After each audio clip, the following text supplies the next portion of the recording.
اگلی حدیث ہے امانت کا اٹھ جانا۔ قیامت سے قبل ایسا وقت آئے گا کہ اچھا بھلا ایماندار آدمی راتوں رات بے ایمان ہو جائے گا۔ اس طرح کی کوئی بات پہلے پڑھ چکے ہیں آپ؟ قیامت سے قبل ایسا وقت آئے گا کہ اچھا بھلا ایماندار آدمی راتوں رات بے ایمان ہو جائے گا۔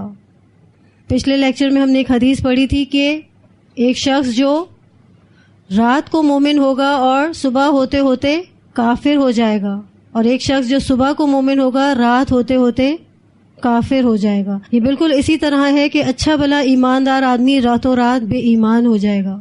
ایمانداری اس طرح ختم ہوگی کہ ایمانداری کی مثال دینے کے لیے صرف ایک آدھ آدمی زندہ رہے گا، یعنی ایمانداری کی اتنی قلت ہوگی، ایماندار لوگوں کی اتنی قلت ہوگی کہ مثال دینے کے لیے صرف ایک آدھ آدمی ہی رہے گا کہ ہاں فلاں ہی ہے جس پر بھروسہ کیا جا سکتا ہے، باقی کوئی بھی قابل بھروسہ نہیں رہے گا۔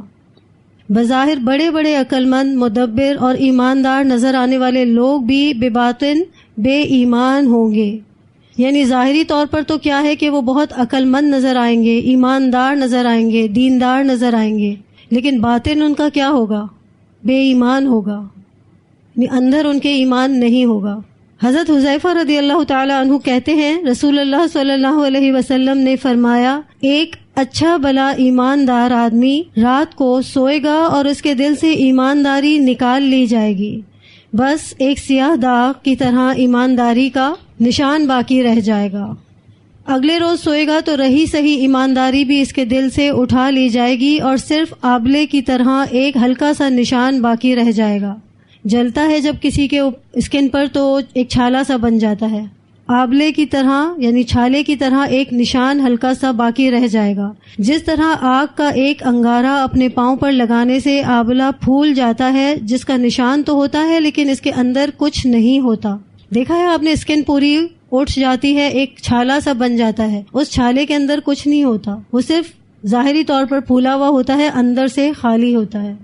بالکل ایسی ہی مثال ہے، قیامت کے قریب لوگ خرید و فروخت کریں گے لیکن ان میں ایمانداری نہیں ہوگی، یہاں تک کہ ایماندار آدمی کی صرف مثال باقی رہ جائے گی۔ لوگ کہیں گے کہ فلاں خاندان میں ایک امانت دار آدمی موجود ہے، اور حال یہ ہوگا کہ ایک آدمی کے بارے میں لوگ کہیں گے کہ فلاں بڑا عقل مند ہے، بڑے ظرف والا ہے، بڑا بہادر ہے، لیکن اس کے دل میں رائی کے دانے کے برابر بھی ایمان نہیں ہوگا۔ حضرت حذیفہ رضی اللہ تعالی عنہ کہتے ہیں، مجھ پر ایک ایسا وقت گزر چکا ہے کہ مجھے اس بات کی قطعاً پرواہ نہیں تھی کہ کس سے تجارت کروں کس سے نہ کروں، یعنی بالکل بے فکری کے ساتھ ہر ایک پر بھروسہ کیا جا سکتا تھا۔ اگر مسلمان ہوتا تو اسلام اسے مجبور کرتا کہ وہ بے ایمانی نہ کرے، عیسائی ہوتا تو اس کے حاکم اسے مجبور کرتے کہ وہ بے ایمانی نہ کرے، لیکن اب تو میں صرف فلاں یعنی ایک دو آدمیوں کے ساتھ ہی تجارت کرتا ہوں۔ اسے بخاری نے روایت کیا ہے۔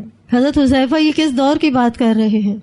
اپنے دور کی بات کر رہے ہیں کہ پہلے تو میں ہر ایک کے ساتھ تجارت کر لیا کرتا تھا، چاہے عیسائی ہو چاہے مسلمان ہو، ہر ایک پر ٹرسٹ کیا جا سکتا تھا، لیکن وہ پھر بتا رہے ہیں کہ اب تو یہ حال ہے کہ صرف ایک دو آدمیوں کے ساتھ ہی تجارت کر سکتا ہوں۔ یہ اس دور کی بات بتا رہے ہیں جب فتنے عام نہیں تھے، جب دنیا اتنی غالب نہیں تھی۔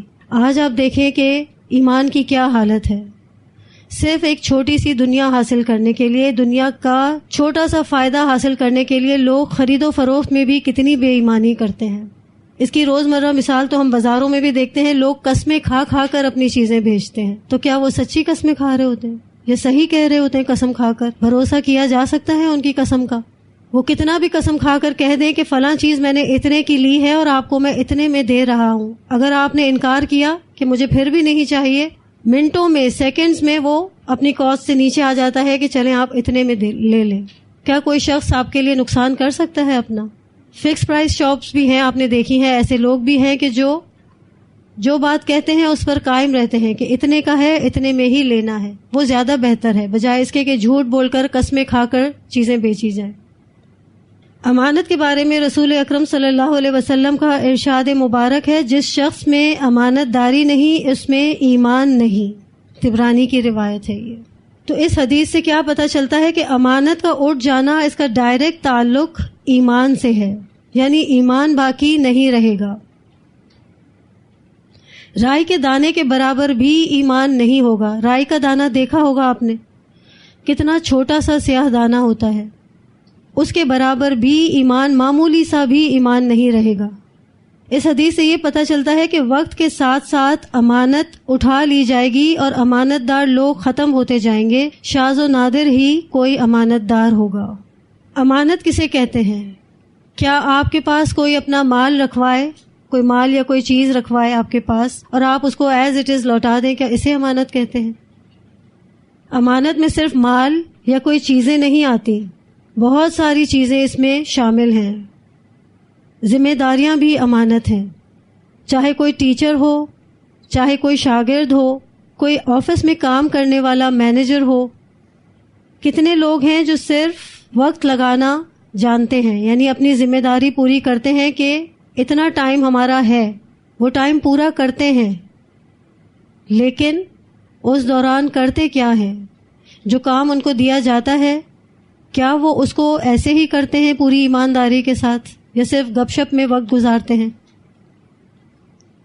ایسا اس لیے کرتے ہیں کہ وقت تو پورا کرتے ہیں اور اپنے آپ کو ذمہ دار بھی سمجھتے ہیں، لیکن اللہ کو جواب دہ نہیں سمجھتے، ایمانداری سے کام نہیں کرتے، چاہے کوئی بھی ہو۔ اگر کوئی ایمانداری سے کام نہیں کرتا، اپنی ذمہ داری پوری نہیں کرتا، تو اس کا مطلب یہ ہے کہ وہ یہ سمجھتا ہے کہ وہ اللہ کو جواب دہ نہیں ہے۔ اگر ہم اپنا کام پراپرلی نہیں کرتے تو یہ بھی امانت میں خیانت ہے۔ اسی طرح کسی کا راز بھی امانت ہے۔ آپ کے پاس کوئی اپنی بات امانت کے طور پر رکھے، کوئی اپنی پرسنل بات آپ سے شیئر کرے اور کہے کہ پلیز آپ کسی کو نہ بتائیے گا، پھر آپ کیا کرتے ہیں؟ رکھ لیتے ہیں وہ بات اپنے تک۔ الحمدللہ اگر ایسا ہے تو اچھی بات ہے، ورنہ اکثر ایسا دیکھا گیا ہے کہ اس بات کو آگے پہنچا کر پھر یہ کہہ دیا جاتا ہے کہ آپ یہ بات کسی کو نہ بتانا۔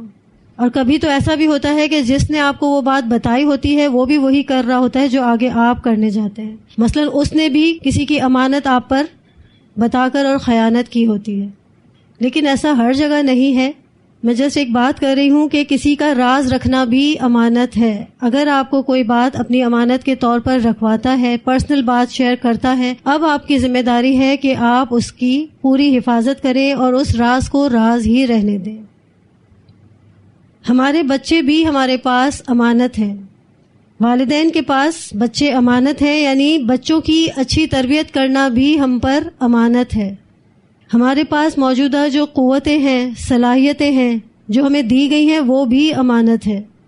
ہمیں پوچھا جائے گا ان کا استعمال کیسے کیا۔ اس کے علاوہ شوہر اور بیوی کے جو معاملات ہیں وہ بھی ایک دوسرے پر امانت ہیں، لیکن بیوی اپنے شوہر کی باتوں کو زمانے میں پھیلانا اپنا حق سمجھتی ہے۔ ہر دوست سے بات شیئر کر رہی ہیں، ہر کزن سے بات شیئر کی جاتی ہے، کیا یہ امانت میں خیانت نہیں ہے؟ اسی طرح اگر کوئی مرد بھی اپنی بیوی کی بات کسی کے سامنے کرتا ہے تو قرآن میں کیا فرمایا گیا ہے عورت اور مرد کے لیے؟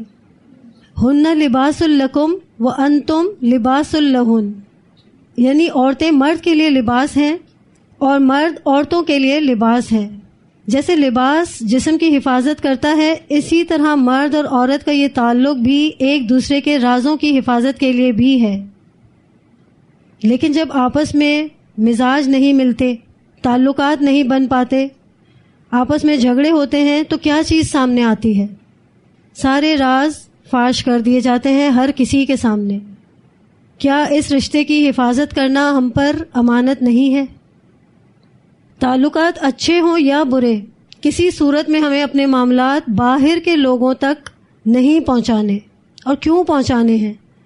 کوئی کیا کر سکتا ہے ہمارے تعلقات کے بارے میں سن کر؟ فیصلہ تو ہمارا اپنا ہی ہوتا ہے کہ ہمیں کرنا کیا ہے۔ بات کی جا سکتی ہے، لیکن کن سے؟ جو اس مسئلے کے حل تک آپ کو پہنچائیں، جو آپ کے ساتھ مخلص ہوں، آپ کے بڑے ہوں، آپ کے والدین ہوں۔ لیکن اگر ہر کسی سے آپ نے بات شیئر کی تو اس کا مطلب یہ ہے کہ آپ نے صرف دل کی تسلی کے لیے ہر کسی کو اس راز میں شامل کیا، اور جو کہ خیانت ہے۔ ایک اور بہت اہم بات، نظروں کی بھی خیانت ہے۔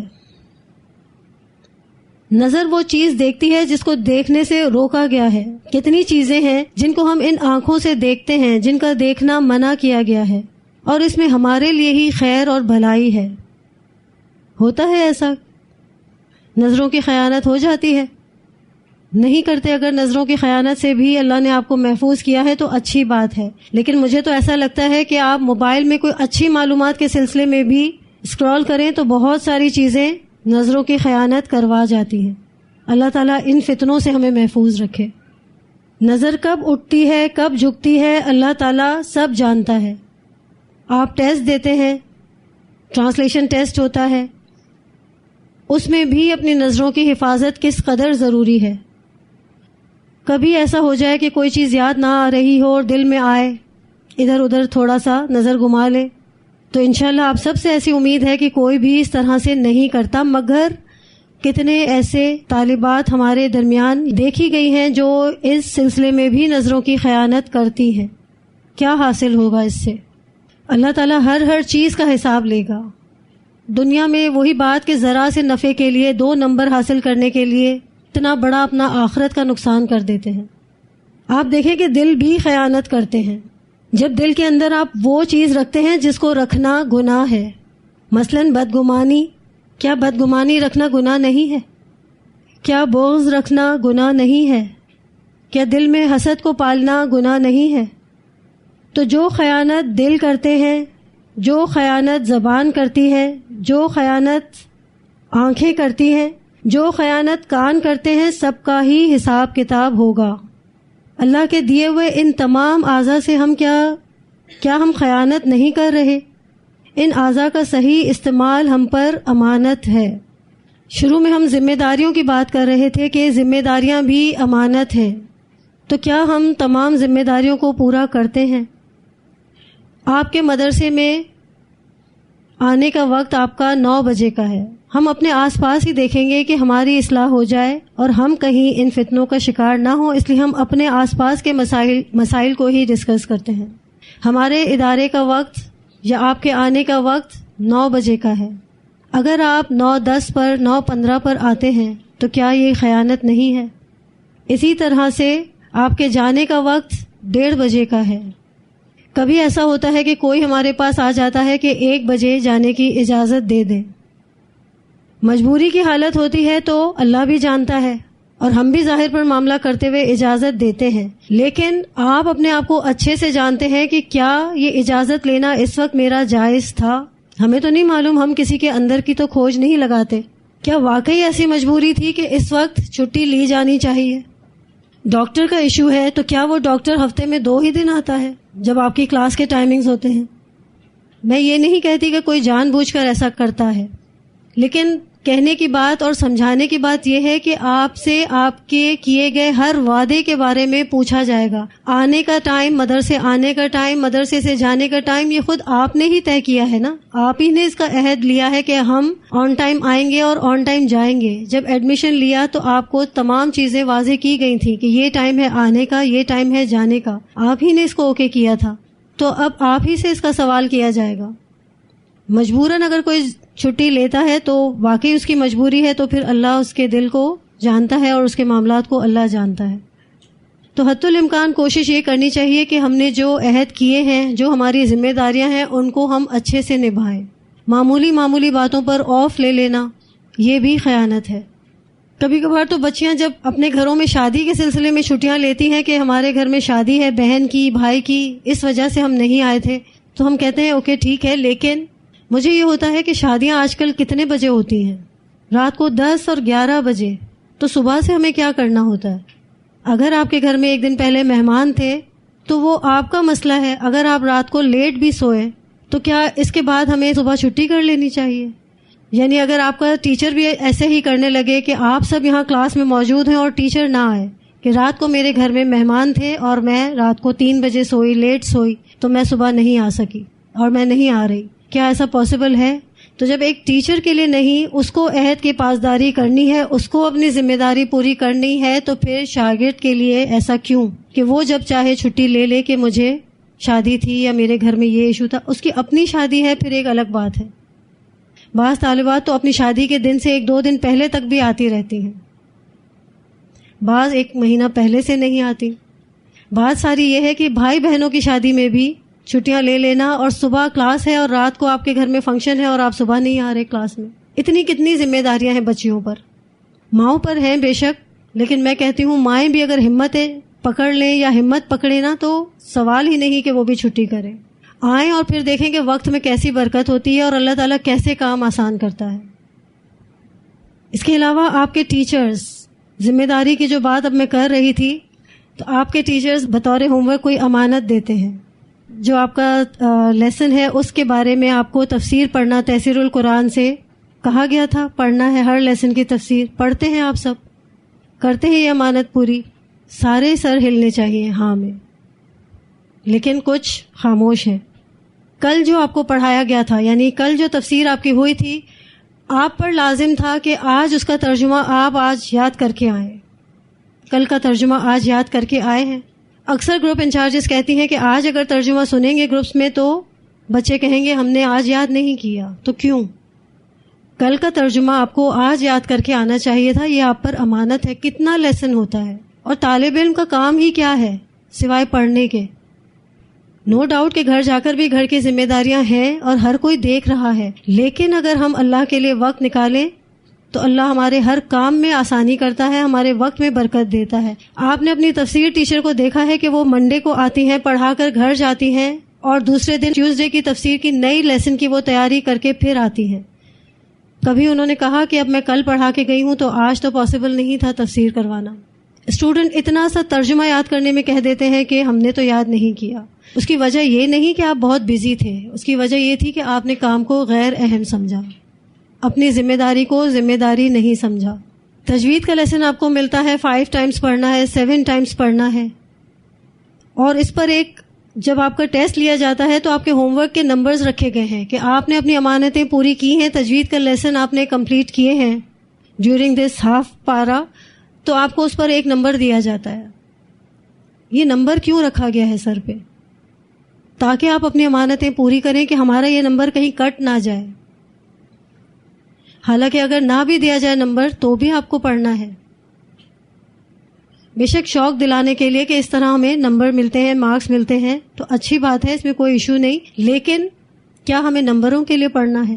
اور اگر ٹیسٹ ٹائم پر آپ امانتیں پوری کرتے ہیں تو کیا یہ امانت کو پورا کرنا کافی ہے؟ اس طرح سے امانت تو یہ ہے کہ آج کا لیسن اسی ہفتے میں آپ کو پورا کرنا ہے، اور جب آپ اگلی کلاس میں آئیں تو آپ اپنی ٹیچر کو کہیں، سارے کے سارے یہ کہیں کہ ہاں ہم نے اپنی امانتیں پوری کی ہیں. تو اصل بات ہے اس دنیا میں کوئی بھی پرفیکٹ تو نہیں ہے، کمی کوتاہی ہر انسان کے اندر ہے، چاہے وہ آپ ہوں چاہے وہ میں ہوں، لیکن کوشش تو ہم کر سکتے ہیں. ہم اپنی پوری زندگی بھی لگا دینا کوشش کرنے میں کہ ہم ایکسیلنس کا لیول حاصل کر لیں، تو شاید ہمارے لیے اتنا آسان نہیں، لیکن ناممکن بھی نہیں. تو آج جو 2 احادیث ہم نے پڑھی، علم ہو مگر عمل نہیں، امانت کا اٹھ جانا. تو اب چاہے علم پر عمل نہیں ہوگا یا امانت اٹھ جائے گی، اس کی بنیادی وجہ یہ ہے کہ علم نہیں ہوگا، علم اٹھ جائے گا اور علم باقی نہیں رہے گا. اسی وجہ سے پھر ہم ان فتنوں میں مبتلا ہو جائیں گے. تو اب کرنے کا کام کیا ہے؟ ہمیں ان فتنوں سے بچنے کے لیے عمل کرنا ہوگا، اور عمل کرنے کے لیے سیکھنا ہوگا. سیکھ تو آپ سب رہے ہیں، سبھی طالبات ہیں اور قرآن کی ہی طالبات ہیں، لیکن ہمیں علم وہ حاصل کرنا ہوگا جو ہمیں فائدہ دے، نفع مند علم حاصل کرنا ہوگا، کیونکہ علم عمل کا امام ہے.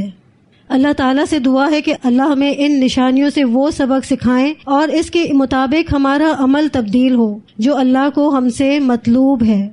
اللہ ہمیں علم حاصل کرنے اور عمل کرنے کی توفیق عطا فرمائے.